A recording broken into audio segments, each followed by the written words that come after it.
Gente, hoje a gente vai ter a última terça-feira da igreja e o fim dos tempos. Glória a Deus. O meu pai me desafiou hoje a estar aqui pregando, compartilhando a palavra com vocês. E eu orei e tudo mais e senti no coração de pregar um tema, uma palavra que eu já tinha e eu senti de trazer aqui hoje. O tema é: não estou prestando para mais nada. É um tema que ele é meio assim, né?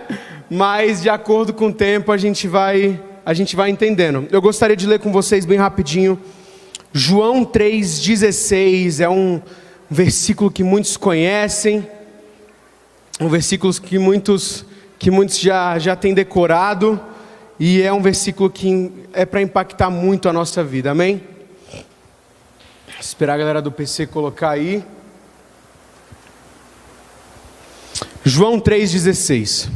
Porque Deus tanto amou o mundo, que deu o seu Filho unigênito, para que todo o que nele crê não pereça, mas tenha a vida eterna. Senhor, muito obrigado por essa noite. Muito obrigado, Senhor, pela vida de cada um aqui, Senhor, pela minha vida, Senhor. Eu te peço, Senhor, para que o Senhor venha estar em nome de Jesus, Deus, nos fazendo esquecer tudo que está lá fora agora, para que o Senhor venha estar nos ajudando a tomar total atenção do que está aqui dentro agora, em nome de Jesus. Senhor, para que essa seja uma noite onde nós saímos daqui completamente transformados, Deus. Me usa, Senhor, para abençoar, Senhor, para fazer com que nós saiamos daqui hoje com uma metanoia, que não seja apenas um culto, mas seja o culto que vai mudar as nossas vidas, amém? Gente, não estou prestando para mais nada. Por que esse tema? Há algum tempo atrás, foi em 2020 ou 2019 que a gente teve acampamento, o último acampamento de jovens. 2019, no final de 2019 a gente teve acampamento de jovens do HG, depois teve a pandemia, a gente não conseguiu ter mais, mas nós tivemos uma palavra lá, que o pastor Hernani Santos pregou, e ele falou sobre avivamento. Ele começou a falar para a gente sobre avivamento, ele começou a pregar sobre a história do avivamento, começou a falar algumas coisas que impactaram muito o nosso coração naquela manhã, e todo mundo começou a chorar. Antes de terminar a palavra já estava todo mundo ajoelhado. Só de lembrar, gente, já dá vontade de chorar, já dá vontade de trazer aquilo à memória, né? E naquele dia eu lembro que todo mundo saiu daquela palavra pensando assim: gente, não tem para que a gente fazer nada a não ser as coisas de Deus. Eu quero ser um avivalista, eu quero avivar esse mundo. E todo mundo saiu ali meio que pensando assim: qual o sentido da vida se não buscar mais a Deus, correr mais atrás, adorar mais a Deus? E esse é o intuito que eu quero trazer aqui hoje, que a gente não está prestando para mais nada, além de adorar a Deus completamente, buscar a Deus completamente. O foco dessa palavra, ela é até sobre o que a gente está falando, que é a igreja e o fim dos tempos, e eu falo sobre eternidade. Tudo que a gente faz, a gente tem que fazer com um propósito. Tudo que a gente fala, tudo que a gente faz, o trabalho, todas as coisas que a gente faz durante o nosso dia tem que ter um propósito. E a eternidade, ela tem que ser o principal propósito. Eu acho que se muitos de nós entendêssemos o que é realmente intimidade, a gente não viveria da maneira que a gente vive. Nós faríamos muito mais, buscaríamos muito mais. Sabe aquele negócio? E se hoje fosse o último dia da sua vida, o que você faria? E se amanhã você soubesse que seria o último dia da sua vida, o que você faria? E aí eu falava: nossa, eu vou orar, eu vou pregar, eu vou sair evangelizando, eu vou buscar mais a Deus. Teve até uma pessoa que para mim que falou que se ele soubesse que amanhã era o dia que Jesus ia voltar, ele ia passar o dia só em comunhão com Deus, só em relacionamento com Deus. E às vezes a gente pensa isso, mas a gente não vive dessa maneira, a gente não busca viver dessa maneira. E a eternidade, ela é algo que vai ser muito longo. Às vezes a gente não tem noção disso, mas o que a gente vive aqui na terra vai ser o que vai decidir a nossa eternidade. O que a gente vive aqui na terra, as obras que a gente cumpre, o galardão que a gente cumpre, as coisas que nós fazemos, vão ser as coisas que vão refletir a nossa eternidade. Então, às vezes a gente acha que a gente não tem noção do que é eternidade. Uma vez eu vi um pastor citando, e ele falou, eu gostei muito dessa explicação dele, ele falava bem assim: imagina um pássaro com um guardanapo, um pano no bico, e ele todo dia, ele vai no Monte Everest, passa lá o pano na neve e sai. No outro dia ele vem, passa o pano na neve e sai. E mesmo se algum dia aquele pássaro conseguisse tirar toda a neve do Monte Everest, isso não se compara à eternidade. A gente tem que ter noção do que nós fazemos aqui vai refletir a isso. Grandes homens de Deus, avivalistas, os apóstolos, grandes homens da Bíblia, eles viveram o que viveram porque entenderam a eternidade. Porque eles entenderam que nada na terra valia a pena.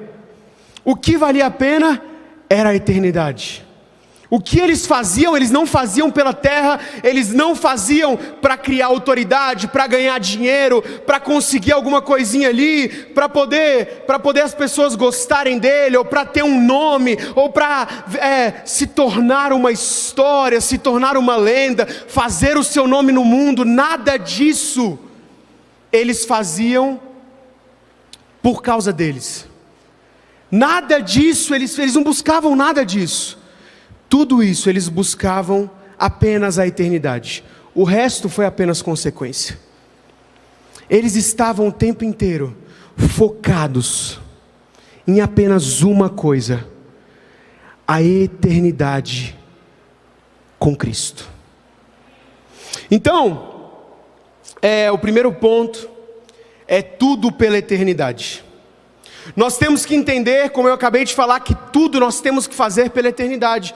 Nós temos que caminhar, nós temos que andar, nós temos que acordar, nós temos que falar, nós temos que amar, nós temos que fazer tudo pensando: o que eu vou fazer para poder ir passar a minha eternidade no céu? O que eu vou fazer para poder ir passar a minha eternidade com Jesus? O que eu vou fazer para poder falar como meu pai fala muito, o pastor Ricardo? Ele fala, né? Eu quero chegar no céu e ter uma casa, ter uma mansão de galardão. O que eu posso fazer para juntar galardão no céu? O que eu posso fazer para juntar uma estrelinha a mais na minha coroa, para poder salvar mais almas? Quais são as coisas que eu posso fazer para viver isso? Eclesiastes 5,15 fala: como saiu do ventre da sua mãe, assim nu voltará, indo-se como veio, e nada tomará do seu trabalho que possa levar da sua mão.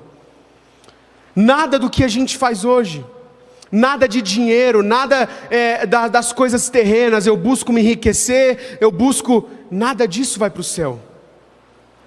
Tinha uma música do pregador Lu, que ele cantava sobre isso, ele falava que no caixão não tem gaveta. No caixão não tem o que levar. Não tem o que levar. Nós temos que começar a olhar a vida de uma maneira diferente, uma perspectiva diferente. E se você fosse morrer amanhã, o que você teria feito hoje durante o seu dia? Se você fosse morrer amanhã, você se arrependeria do dia que você viveu hoje? Você faria mais? Você perdoaria mais? Você ia conversar com aquele familiar? Nós iríamos, talvez, eu penso aqui, quem aqui, sabendo que morreria hoje, estaria falando: não, hoje eu vou trabalhar com todas as minhas forças para poder ganhar aquela promoção no trabalho? Nada disso faria sentido, nada disso faz sentido. Em Colossenses 3:2 fala: pensais nas coisas que são de cima e não nas que estão na terra, não nas que são da terra. Nós temos que ter essa mentalidade 24 horas por dia.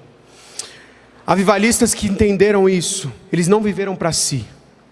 John Wesley entendeu isso e ele aprendeu a dormir no cavalo para poder fazer grandes viagens, dormindo ali, para não ter que perder tempo indo para algum lugar, porque ele sabia que ele iria alcançar mais vidas. Billy Graham se entregou completamente e viveu a vida que ele viveu, porque ele queria entregar a sua vida para Jesus, alcançar o máximo de vidas possíveis, se entregar completamente. Tem até um adendo aqui, né? Tem um documentário do Netflix que saiu agora na Prime Videos. Eu te convido a ir lá assistir, é muito cativante. Mas esses avalistas, eles viviam para isso. Viviam. Eles falavam, tinha vezes que falavam para a esposa: olha, você tem que saber que eu vou viajar, que eu não vou estar aqui, que eu... Não, amor, eu entrego. Avalistas que passavam meses fora de casa.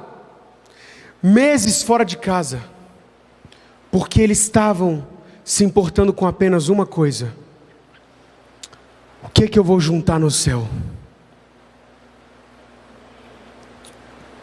Nós temos que viver a nossa vida esperando apenas uma frase: servo bom e fiel, entra no gozo do seu Senhor.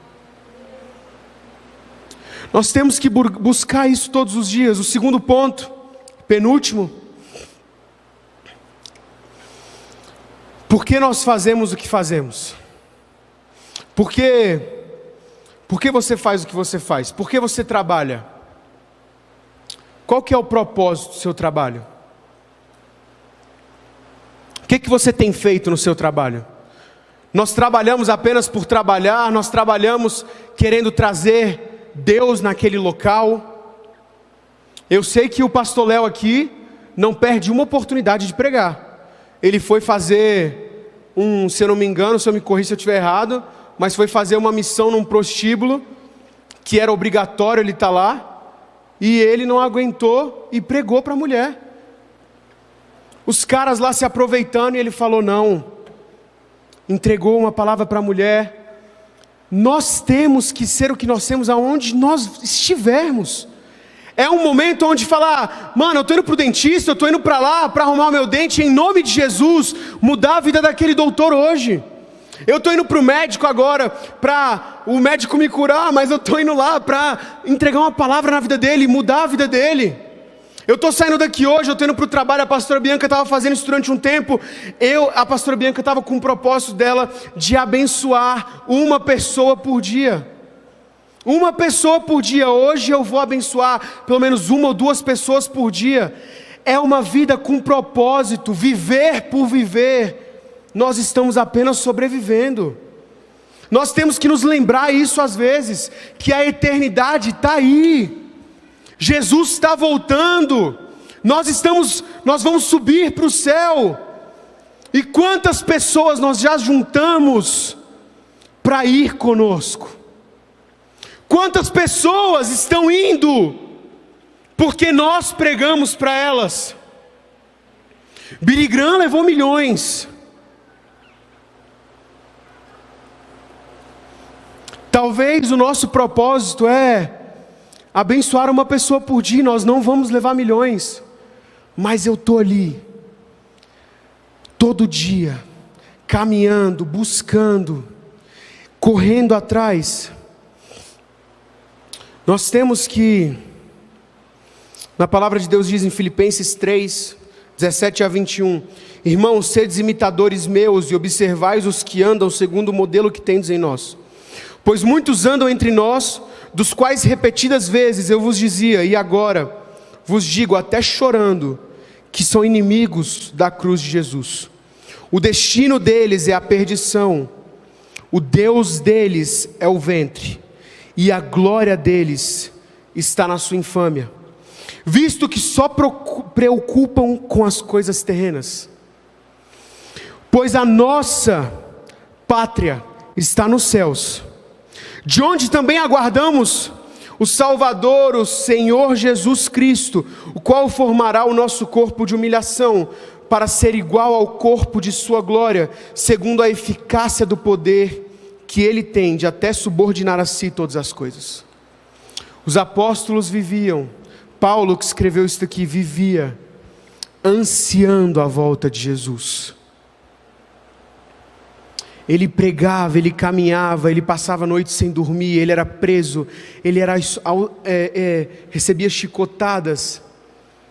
Tem não lembro onde está, mas tem um que ele vai citando tudo: 2 naufrágios, prisões, tantos açoites, e tudo isso não é nada comparado ao galardão, não é nada comparado à eternidade. Mateus 6, 19 e 20: não ajunteis tesouro na terra, onde a traça e a ferrugem tudo consomem, e onde os ladrões minam e roubam, mas ajuntai tesouros no céu, onde nem a traça nem a ferrugem consome, e onde os ladrões não minam nem roubam. 1 Timóteo 6, 7 e 8: porque nada trouxemos para este mundo, e manifesto é que nada podemos levar dele. Tendo porém sustento e com que nos cobrirmos, estejamos com isso contentes. Deus, se o Senhor estiver me dando o que comer, se o Senhor estiver me dando o que vestir, se o Senhor estiver cuidando das minhas necessidades, o resto nós estamos aqui para fazer por Ti. Jovens, né? Nós estamos aí procurando o que a gente quer ser. Eu quero ser policial, eu quero ser médico, eu quero ser enfermeira, contador, eu quero ser advogada. Por quê? O que você vai agregar ao reino de Deus com isso? Eu não estou falando que você não tem que fazer isso, é claro que não. Deus tem propósito na vida de muitos com esses empregos que eu falei, com essas profissões que eu falei. Mas nós temos que ir para essas profissões com essa mentalidade: eu vou para lá para trazer a glória de Deus. Eu vou ser um policial e eu não vou ser corrupto. Eu vou ser um policial e eu vou fazer o meu trabalho. Eu vou ser um policial e eu vou abençoar a vida de muitos. Eu falava com um discípulo meu, eu falava para ele, mano, você tem que fazer o que você faz.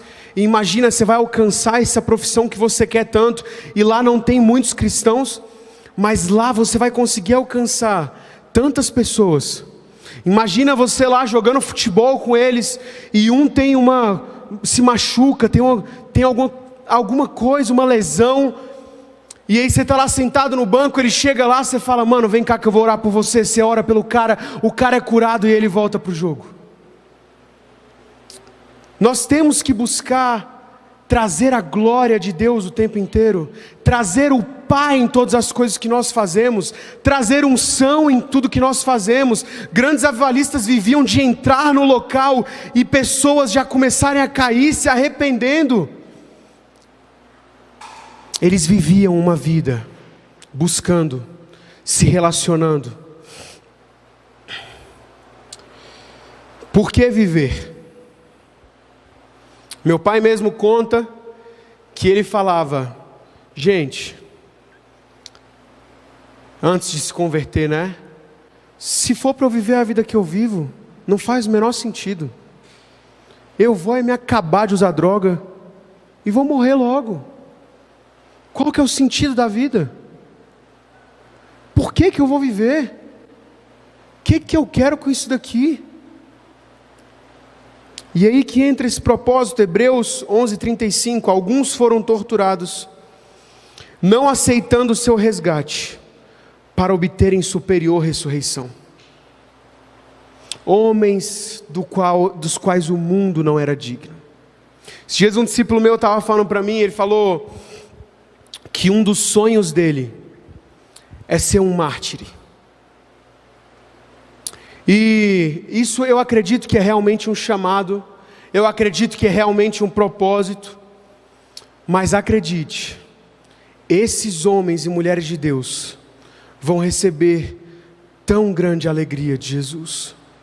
Estevão sendo apedrejado e vendo Jesus no trono, e Jesus lá esperando ele, e ele não se importava.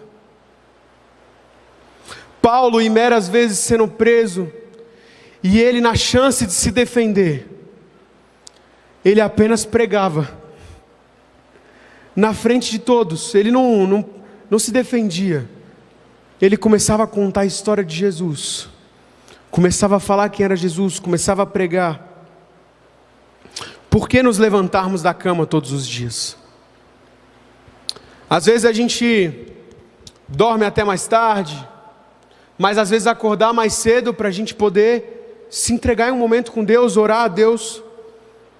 Salmos 73, 25. A quem tenho eu no céu, senão a ti? E na terra não há quem eu deseje além de ti. Relacionamento com Deus. Buscarmos a Deus todos os dias. Nos relacionarmos com Deus todos os dias. Gente, a eternidade, ela é baseada em intimidade. Em conhecermos a Deus pelo resto da eternidade. Deus é eterno. E nós teremos a eternidade para conhecer a Ele. E nós podemos começar por aqui. Nós podemos começar a conhecer por aqui, começar a procurar por aqui, começar a nos relacionarmos por aqui, começar a buscar, começar a ler, começar a orar, falando: Deus, eu quero conhecer mais de Ti. A vida não é só o que nós vivemos, Deus tem muito mais. Davi viu Jesus sentado ao lado do Pai, Paulo viu o terceiro céu. Homens de Deus viram anjos e conversavam com Jesus. Relacionamento, intimidade com Deus. E na terra não há quem o deseje além de ti. Vivemos pela eternidade e temos que ter uma vida baseada em Jesus. 1 Coríntios 15, 54. Portanto, meus amados irmãos, sede firmes e constantes, sempre abundantes na obra do Senhor, sabendo que o vosso trabalho não é vão no Senhor. Nós temos que ter, gente, um lembrete.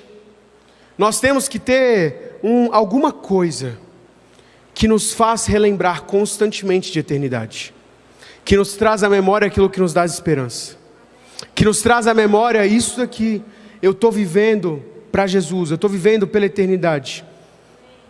E aí, a gente entra na parte prática. O que eu posso fazer na terra? O que eu posso fazer na terra? Eu estou vivendo por esse propósito, cada dia eu estou buscando a Deus, eu acordo todos os dias pensando: Jesus, como eu vou me aproximar mais de Ti hoje? O que o Senhor tem para a minha vida? Qual é a Tua vontade? Para onde o Senhor vai me levar? 1 Coríntios 2, 9. Mas como está escrito: as coisas que o olho viu, que o olho não viu, e o ouvido não ouviu, e não subiram ao coração do homem, são as coisas que Deus preparou para os que o amam. Deus tem preparado grandes coisas para nós na terra. Grandes milagres, avivalistas. Vários pastores já entraram aqui dentro e viram várias bandeiras. Vão sair vários missionários da nossa igreja, amém? Vão sair grandes pastores, grandes homens e mulheres de Deus que em suas profissões vão fazer completa diferença. Que vão ser homens e mulheres de Deus, deputados, vereadores, homens que vão estar no poder, que não vão se dobrar a este mundo, que vão estar sempre pensando na eternidade. Dinheiro nenhum compra o meu relacionamento com Deus. Deus tem grandes coisas para nós. João 5,24. Eu asseguro: quem ouve a minha palavra e crê naquele que me enviou, tem a vida eterna e não será condenado, mas já passou da morte para a vida. Os homens não tinham medo de morrer, porque morrer era apenas uma promoção. Eclesiastes 3,11. Ele fez tudo apropriado ao seu tempo. Também pôs no seu coração do homem o anseio pela eternidade. Mesmo assim, ele não consegue compreender inteiramente o que Deus fez. Todos no mundo têm um desejo pela eternidade lá dentro do seu coração. E nós somos as pessoas que temos que trazer isso para eles, que que temos que acordar isso dentro deles, nas faculdades, nos trabalhos, e cumprir isso com os nossos dons. Cumprir isso com os nossos dons. João termina falando que não há livros no mundo que pudessem escrever todas as coisas que Jesus fez na terra, mas obras maiores nós faremos. Nós temos que acreditar, nós temos que ter fé de que obras maiores faremos. Viver uma vida sempre à busca de quem eu vou curar hoje, quem eu vou abençoar hoje. Deus, quem está aqui hoje buscando? Deus, quem está aqui hoje querendo saber mais do seu amor? Deus, quem está aqui hoje que Deus talvez vai te mostrar que está querendo se matar, e você vai lá orar por aquela pessoa, e aquela pessoa vai ter a vida dela transformada, e vai aceitar Jesus, e vai ver a sua vida para Jesus, e vai entrar nessa eternidade junto conosco. O pastor Ricardo estava falando que a Cibele, que está há 13 anos com a gente, se converteu numa mesa de restaurante, com ele pregando para ela, e a partir dali, a vida dela mudou. Às vezes nós andamos por aí pensando, sem pensar nessas coisas, mas as pessoas estão em volta de nós, precisando de Jesus, buscando Jesus. Você pode se colocar de pé, e eu vou ler um último versículo. E eu acredito que Deus tem aqui hoje algo que o pastor Lau profetizou no domingo. Deus tem avivamento para o Sítio do Gama. Deus tem para nós aqui hoje um reavivar, um fogo. Ricardinho, eu me converti. Eu, quando me converti, buscava isso, corria atrás disso, amava isso, queria pregar, queria buscar, mas hoje isso não queima mais no meu coração. Hoje essa chama vai voltar. Hoje é uma noite onde eu acredito que muitos aqui receberão novos dons. Muitos aqui hoje nessa noite eu acredito que vão reacordar dons. Já foram profetas, já foram pessoas que oravam e as pessoas eram curadas, que tinham o desejo de pregar, de falar de Jesus, tinham propósito de avivalistas, tinham propósitos de evangelistas, de pastores, a vontade de cuidar, mas Ricardinho, essa vontade foi passando. Hoje eu acredito que isso vai voltar. Atos 2, 1 e 2. Cumpriu-se o dia de Pentecostes. Estavam todos reunidos no mesmo lugar. E de repente, veio do céu um som como de um vento impetuoso, e encheu toda a casa a qual estavam assentados. Feche os seus olhos, e eu vou dar tempo agora, eu vou te dar 1 a 2 minutos, para arrependimento, para você falar: Jesus, me perdoa porque eu deixei a sua voz se apagar, me perdoa porque eu deixei esse fogo apagar, me perdoa, Deus, porque eu fiquei tão entretido com as coisas desse mundo, que eu acabei me esquecendo completamente do qual o motivo que eu estou aqui, que é ser um embaixador do céu. Então ora agora, se você quiser se ajoelhar, faça o que você quiser, mas agora eu acredito